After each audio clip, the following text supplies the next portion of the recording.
Vamos a hablar de una extraña costumbre de la India. Nos referimos al suti, aquel sacrificio que hacían las mujeres después de la muerte de su esposo. Las viudas se tiraban a la pira funeraria en donde se consumía el tipo y morían abrazadas por el fuego, naturalmente. Eso sucedía solo en las castas superiores.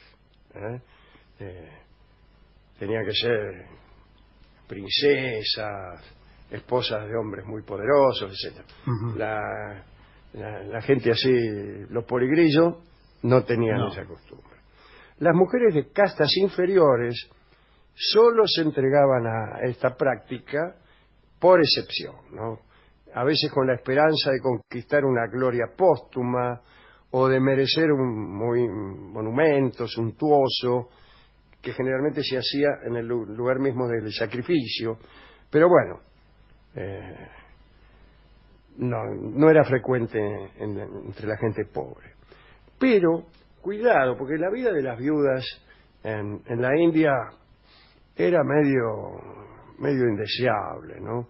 Por empezar, no podían volver a casarse, o si es que lo hacían, caían en el desprecio público y perdían todas las promesas que la religión reservaba para el mundo futuro. ¿Entendés? Se podían casar, pero primero eran mal consideradas. Claro. Y segundo, cualquier ventaja que ofrecía la religión prescribe todo, sí. Anulada. Sí, ¿Usted dónde va? ¿Al cielo? No, anulado porque se volvió a casar. Pero venía haciendo mérito. No hay mala suerte.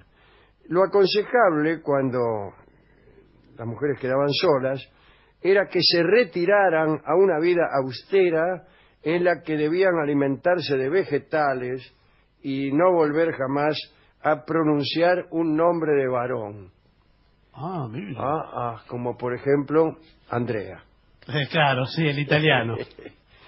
Pero antes de dar cuenta de aquel sacrificio, vale la pena contar la abnegación de las mujeres hacia sus maridos en aquella sociedad. El padre estaba obligado a casar a sus hijas sin esperar la nubilidad.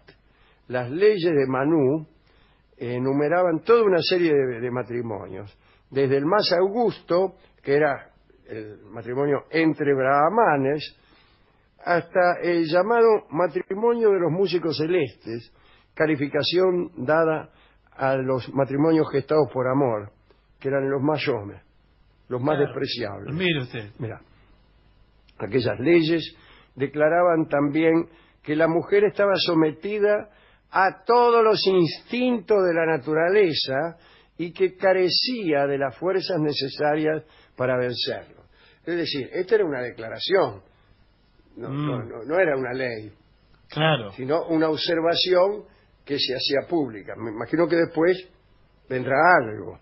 Una vez que dijimos que la mujer tiene todos los instintos y no puede controlarlos, ¿qué decimos? Nada, no decimos nada. Pero era la mujer, para los habitantes de la India, un símbolo de debilidad. Y entonces las leyes más bien tomaban medidas de precaución y luego de represalia. En la antigua legislación de Manú, la culpable de adulterio moría devorada por los perros. Y al cómplice, que desde luego era el hombre, se lo colocaba en una cama de hierro al rojo vivo. Bueno, yo no sé cuál de las dos prefiero. Una parrilla. Yo me quedo con que me coman los perros, porque en una de esas les gano. ¿Cuánto va a tardar? No sé. Pero que me meten en una cama al rojo vivo no me gusta, señor. No, ninguna de las dos me parece. Las muchachas, las mujeres, no podían recibir ninguna educación. Dependían siempre de alguien y debían mostrarse en eterna pasividad. Eran mandadas, corregidas, y todo lo que pedían a sus amos era que no las golpearan demasiado fuerte. Si el amo lo hacía, pedían que eligiera las partes más redondas y adiposas de los cuerpos. Aclárese que hablamos de matrimonios en los cuales las esposas eran muchas, ¿no? Claro. Eran muchas esposas. Un detalle, las mujeres del Brahman, la más alta de las castas, debían seguir las descripciones o debían corresponder a las descripciones que se hacía en las leyes de Manú. Cito: han de tener el cuerpo bien proporcionado y han de pisar y andar como un cisne o como un elefante joven. El busto se debe alzar con amplitud y decoro. Y los brazos, bien contorneados, han de ser irreprochables. Ah, mire, así más o menos. Sí, más o menos. Así. Que no le anden reprochando el brazo. No. Ahora bien, los brahmanes, antes de morir, sugerían a sus esposas una abnegación absoluta que llegaba hasta el punto de instarlas a que no los sobrevivieran. Desde los mitos, los brahmanes decían que aquellas mujeres que se sacrificaban igualaban a Arundhati, la esposa de Vashishi. Bien, esto las hacía merecedoras de habitar en el cielo durante 3 cotis y medio, algo así como 35 millones de años. No, eso O sea, es. tienen cronologías muy extensas. Sí, son en todas la India. como exageradas. Sí, Los sí. eones, los kalpas y todo eso. No Sí, sé sí, claro. No, viene de... Bueno, estas tipas se ganaban 35 millones de años en compañía de su marido. Si eso no es el infierno ¿dónde está? Es decir, también era un número de años igual al de poros que según los brahmanes hay en el cuerpo humano. Vos le preguntabas a un brahman, ¿cuántos poros tiene el cuerpo humano? Y el tipo enseguida te decía, 35 millones. Más este. Más este. Creían que tal sacrificio, el de la mujer, purificaba 3 generaciones sucesivas, aunque el esposo hubiera cometido los peores delitos. El hombre era perdonado en el cielo por la inmolación de su viuda. Usted fue una porquería de persona, pero se las perdonamos todas porque su viuda se arrojó a su pira funeraria. El suti fue practicado en todo el Indostán de manera regular hasta el año 1824.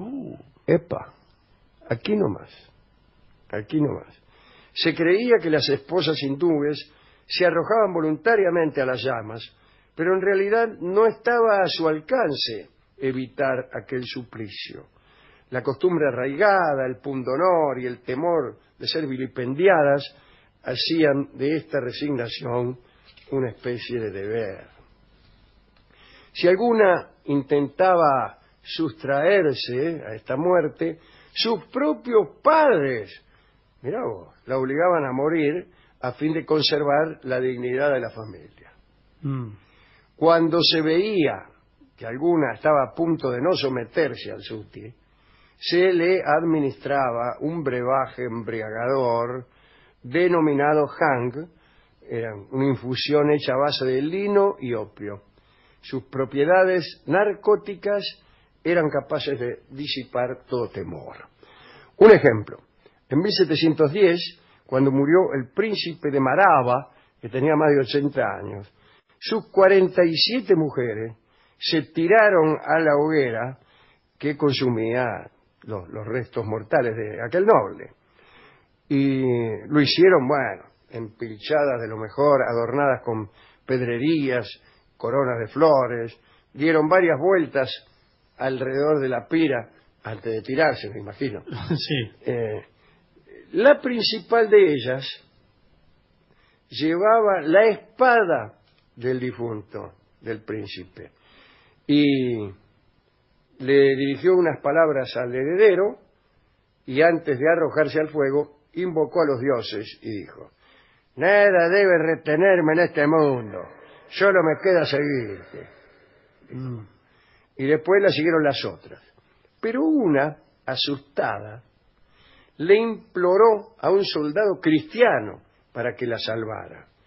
Dicen las crónicas, el soldado se turbó de tal manera que sin querer empujó a la suplicante y la hizo caer al fuego. No. Cuando los cuerpos se consumieron, las asistentes tomaron algunas cenizas que se suponía servían de talismán, y más tarde, en aquel mismo lugar, se levantó un templo y se deificó a las mujeres. A lo largo de todos los ríos de la India hay cientos de templos dedicados a las viudas que se sacrificaron. Por espacio de muchos años, los ingleses asistieron impasibles y a veces hasta oficialmente a estos sacrificios. Los funcionarios de la colonia explicaron su actitud por el compromiso contraído de no intervenir en los ritos religiosos de los pueblos puestos bajo su protección. Sin embargo, la administración de Lord William Bentinck prohibió el suti. Contemos para terminar un extraño suceso. En 1829 el coronel Sliman, jefe del distrito de Jubulpore, recibió una petición firmada por unos brahmanes del lugar. Solicitaban permiso para que la viuda de uno de sus parientes pudiera ocupar un sitio en la hoguera destinada a quemar el cuerpo de su marido. Recuérdese que el sute había sido abolido en 1824. Hacía poco. Sliman negó la autorización y entonces la viuda amenazó con dejarse morir de hambre. Sliman la recibió e intentó convencerla de no sacrificarse, pero la muchacha no aceptó el consejo y dijo: no hay en mí más que un poco de tierra que deseo mezclar con las cenizas de mi marido, puesto que mi alma me ha abandonado. El fuego no producirá ningún dolor a mi cuerpo. Si dudáis, acercad un brasero y veréis cómo se consume mi brazo sin que mis labios exhalen la más leve queja. El coronel, viendo que nadie podía detenerla, cedió, pero exigió al jefe de la familia que se comprometiera por escrito a no permitir en lo sucesivo aquella costumbre. Y entonces la viuda, cuando supo que la autoridad le permitía realizar sus deseos, mostró gran alegría, y cuando llegó a la hoguera, parece que llegó mascando una hoja de no sé qué. Arrojó las flores y el collar que llevaba, recitó en voz baja una invocación y fue a tenderse en medio de las llamas sin lanzar siquiera un grito. Y habrá sido la última, ¿no? Porque si fue la excepción... Claro, debe haber sido la última. ¿Qué canción podemos escuchar para ilustrar esta espeluznante relación de las cosas que pasaban en la India? Se me ocurre un extraño tango que creo que es de Barbieri, el guitarrista de Gardel, y que Gardel no grabó, que se llama Olvidado, y cuyo sujeto de enunciación es un muerto. Habla más de una vez en el tango el muerto y se queja del olvido de que es objeto, ¿no? Se llama Olvidado, lo canta Edmundo Rivero.